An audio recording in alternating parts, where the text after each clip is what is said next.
다음에는 우리 발달장애인 곁에서 직접 공공후견인으로 활동을 하시면서 발달장애인의 의사결정 지원을 하고 계시는 이정훈 선생님을 모시고 현장에서 경험하고 계신 부분들을 말씀 듣도록 하겠습니다. 부탁드리겠습니다. 안녕하세요. 서울 은평구에 있는 한 교회 장애무서를 담당하고 있는 이정훈 목사입니다. 현재 발달장애인 4분의 공공후견 활동을 하고 있습니다.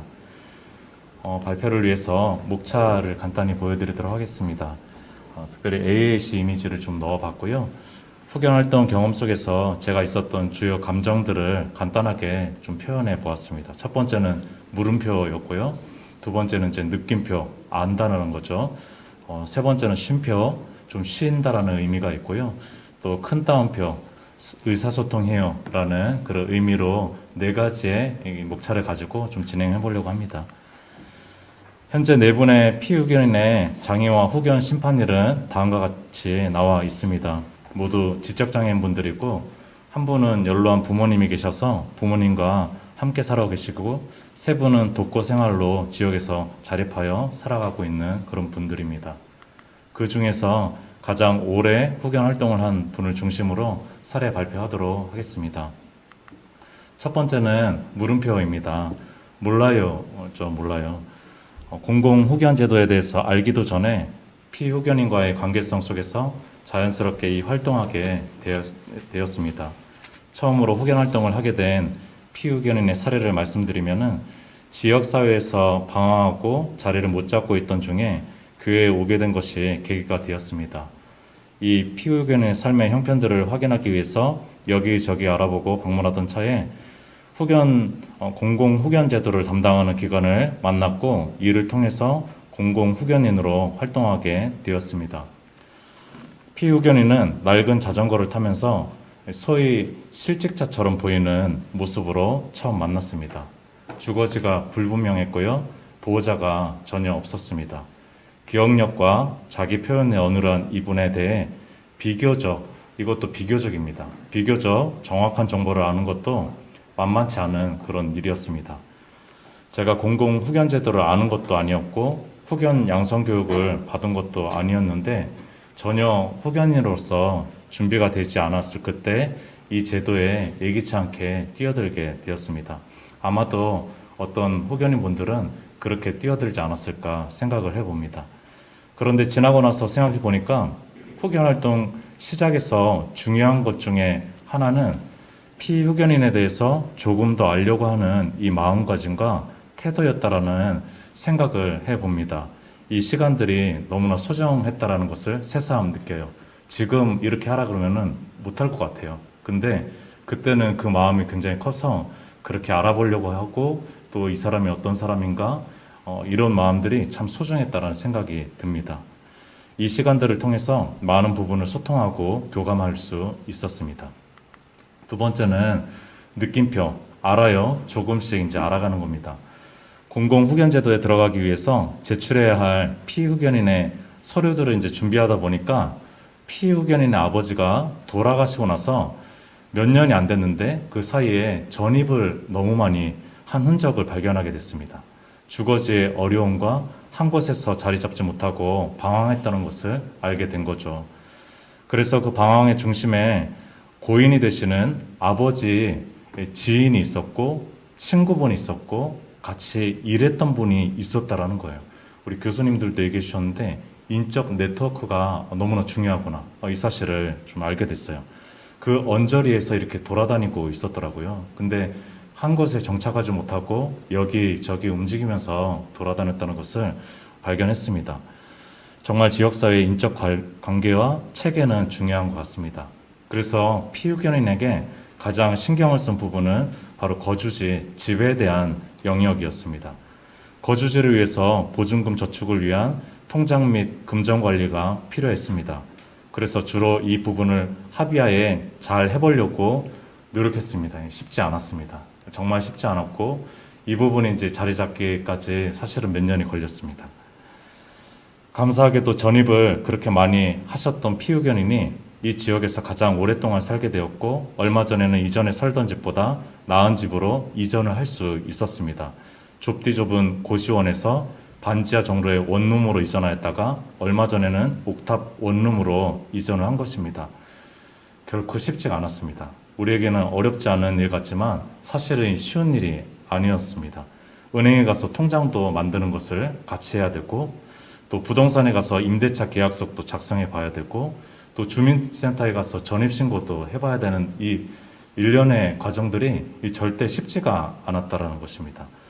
발달장애인들에게는 매우 복잡한 이러한 일들을 함께 하면서 피후견인의 불안한 마음을 정서적으로 보듬고 응원하고 지지하는 역할도 굉장히 크다라는 그런 이제 생각이 들었습니다. 우리 자장하시는 교수님도 말씀해 주셨던 것처럼 영적인 것들 또 마음적인 것들 굉장히 지지하고 응원하는 것이 중요하다라는 생각을 했습니다. 우리 발달장애인들의 의사결정 지원에 있어서 특별히 숫자와 문자 표현이 어려운 피후견인은 직접 만나서 대화를 하는 것이 그 욕구와 바람의 맥락을 보다 정확하게 이해할 수 있었습니다. 그리고 경증 발달장애인 피후견인들은 오히려 피후견인과의 맺어진 법률적인 관계성 속에서 눈치를 보는 때가 굉장히 많이 있었기 때문에 솔직하게 얘기를 못하는, 자기 표현을 못하는 그런 것이 있어서 시간을 좀 두고 편안한 관계성 속에서 대화를 조금 지속해야 된다라는 그런 것이 있습니다. 아무래도 발달장애인들의 의사를 조금 더 세심하게 살피기 위해서는 함께하는 물리적인 시간이 정말로 중요합니다. 저는 그래서 공공후견인 분들이 이 물리적인 시간도 있어야지 제대로 의사결정 지원을 할 수 있지 않을까 생각을 해봅니다. 그럼에도 불구하고 아무래도 금전관리 부분에서 가장 큰 의견 차이가 있었는데, 발달장애인 피후견인이 경제 개념에 어려움이 있었기 때문에 피후견인 당사자 욕구대로만 다 할 수 없는 것이 저도 안타깝고 쉽지가 않았습니다. 피후견인은 한 달에 받는 수급비 등의 지원금으로 하루에 사용하고자 하는 욕구대로 용돈을 다 지급하면은요, 한 달을 살 수가 없는 거죠. 그런 판단이 분명하게 서기 때문에 이 두 가지 속에서 고민할 수밖에 없었습니다. 합의를 해서 약속을 해서 용돈을 지급하긴 했지만 종종 더 큰 금액을 수시로 요구하거나 혹은 통장을 새로 개설해서 후견인 모르는 사이에 잔액을 다 써버리거나 혹은 주민센터에 가서 수급비 통장을 새로 개설한 통장으로 변경해 달라고 한 적도 제법 있었습니다. 피후견인 당사자 인권과 또 자기결정권 그리고 복리 이 두 가지 사이의 갈등과 고민은 늘 정답이 분명치 않은 그런 사이에 있다라고 생각이 듭니다. 어쩌면은 후견인으로서는 평생 해야 될 과제일 수도 있을 것 같습니다. 근데 저도 중요한 것을 하나 깨달았는데 실패 경험이 중요하다라는 것을 깨달았습니다. 본인 스스로 실패도 해보고 깨닫고 배우는 부분이 굉장히 컸으며 이것만큼 큰 배움이 없더라고요, 보니까. 역시 가장 좋은 방법은 끊임없이 대화하는 것이고 때에 맞는 만족감 제공을 하는 것이고 그것을 위해서 적절한 이벤트도 좀 필요하다라는 걸 생각을 했어요. 그래서 오늘 피후견인 분이 나왔는데 이 이벤트가 저한테는 또 피후견인한테는 굉장히 좋은 의미 있는 시간이 아닌가 생각을 해봅니다. 세 번째입니다.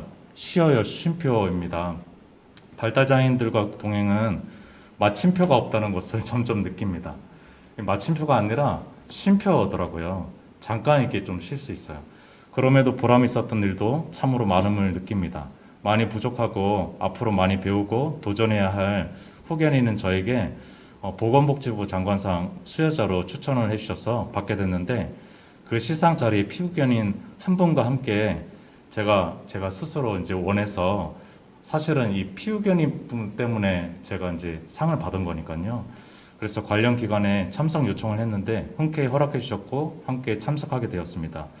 호텔에서 세미나가 진행됐는데 그때 피후견인 분이 목사님 정말 상 받은 거 축하해요. 이거를 계속 얘기를 하는 거예요. 축하해주고 박수 쳐주고 그것만큼 뿌듯한 시간이 없었습니다.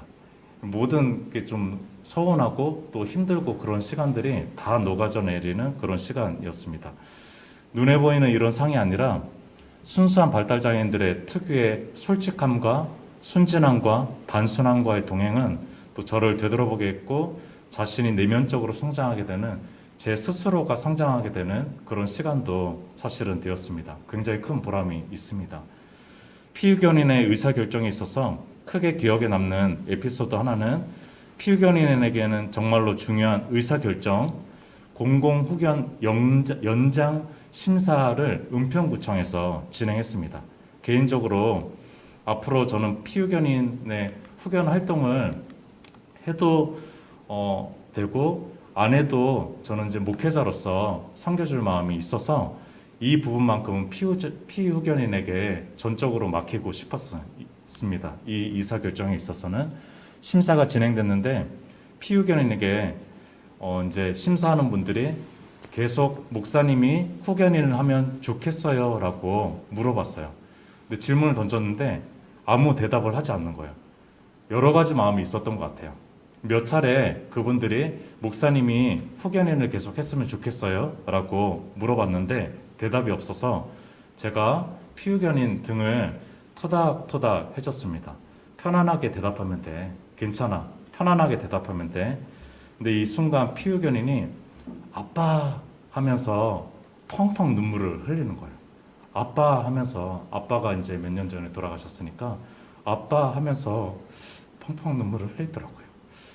이 토닥토닥 스킨십이 자기 결정에 영향을 준 것 같아서 좀 미안하더라고요. 좀 미안하고 안쓰럽기도 하고 안타깝기도 하고 결국에는 제 연장이 돼서 후견 활동을 잘 해보려고 지금도 노력하고 있습니다. 여전히 약정 개념을 잘 모르기에 휴대폰 다수 개통 등의 연체 미납금 등이 있고 이 제도를 모르는 3자의 시선이 안 좋을 때도 있지만 현재 청약 부금을 잘하고 있고 이후 더 나은 거주지를 위해서 애쓰고 노력하고 있습니다. 현재는 한 지역사회 안에서 조금이나마 인프라, 교회 공동체, 또 이웃들, 또 식당 아줌마, 아저씨들을 가지면서 보다 안정적인 삶을 살아가고 있습니다. 마지막입니다. 따옴표입니다. 따옴표. 의사소통이요.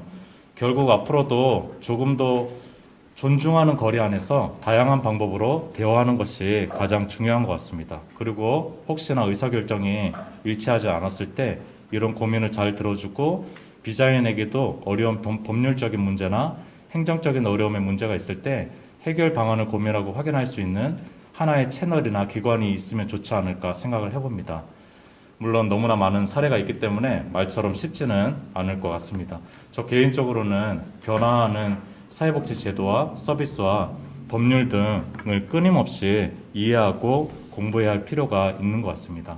사실 발달장애인들을 위한 이 제도 역시 사람과 사람 간의 관계와 소통의 일이기 때문에 저에게는 쉽지가 않습니다. 그저 이게 일이 아닌 거예요.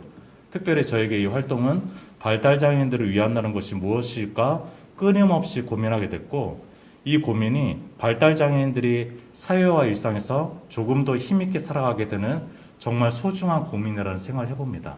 그런 고민을 하고 계신 우리 후견인분들을 저는 응원하고 지지합니다. 처음에는 부모가 되는 일일까 생각을 했습니다. 그런데 지금은 그저 조금이라도 기댈 수 있는 작은 이웃이나 조금이라도 대신 발언해 줄 수 있는 작은 옹호인이라는 생각을 해봅니다. 실제로 그 후견인 이상의 부모 이런 거는 안 된다라는 거를 절감을 했기 때문에 이런 얘기를 할 수가 있습니다. 그래서 조금 더 객관적으로 지원해 줄 수 있는 것 같습니다. 코로나19 어려운 시기 속에서 발달장애인들은 많이 고립되어 있고 또 이해하기 힘든 이런 시기들을 보내고 있는데 우리 발달장애인분들을 위해서 섬기고 계시는 우리 공공후견인분들 힘내셨으면 좋겠습니다. 감사합니다. 네, 감사합니다. 이승훈 목사님께서 말씀하신 것처럼 의사결정 지원이라고 하는 것은 인간과 인간이 서로 마음으로 연결되는 것이 아닌가라는 생각이 듭니다. 그러면 이어서 우리 공공후견인의 지원을 받고 계시는 최이용 님의 발표를 듣도록 하겠습니다. 발표에는 우리 발표 보조를 하시는 선생님이 당사자가 하는 발표를 도와드릴 예정입니다. 부탁드리겠습니다. 안녕하세요. 최의용입니다. 네, 의용 씨 어떻게 후견인이 생겼어요? 목사님이 해줬어요. 집이 해줬고요. 그다음에 후견인은 누구예요? 목사님이요. 네, 후견인과 만나면 주로 어떤 걸 하세요? 식사하고요. 그다음에 컴퓨터 하고요. 그다음에 마트 가고요. 그다음에 네, 그러면 후견인께서 의용 씨 어떤 것을 도와주세요? 톤나 갖고 있고요. 그다음에 휴대폰 이건 내주고요. 톤자 갖고 있고요. 그다음에 톤자 갖고 있고 고가는 내주고요. 집이 해주고요. 그다음에 또 뭐요? 이삿짐 해주고요. 그다음에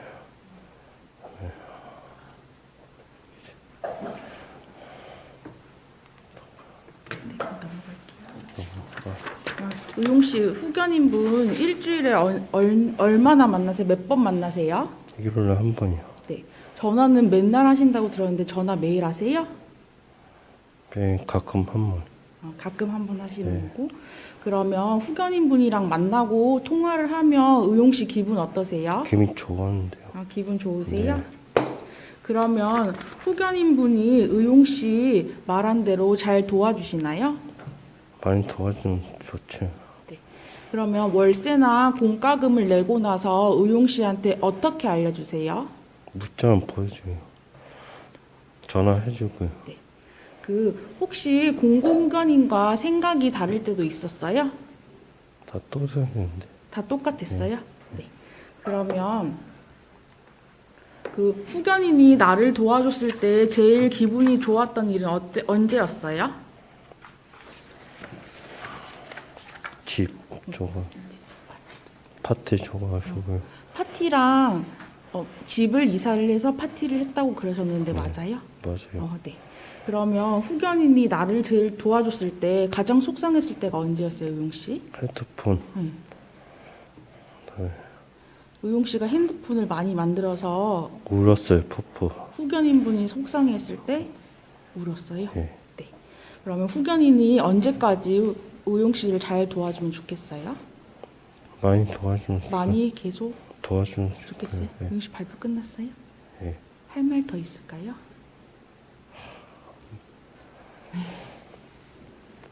의용 씨 하고 싶은 말 있으시면 하시죠. 많이 도와주면 좋죠. 많이 도와줘서 네, 감사합니다. 감사합니다, 선생님. 감사합니다, 선생님. 감사하다고 감사합니다. 발표 끝났을까요? 네. 네. 발표 끝내도록 하겠습니다. 감사합니다.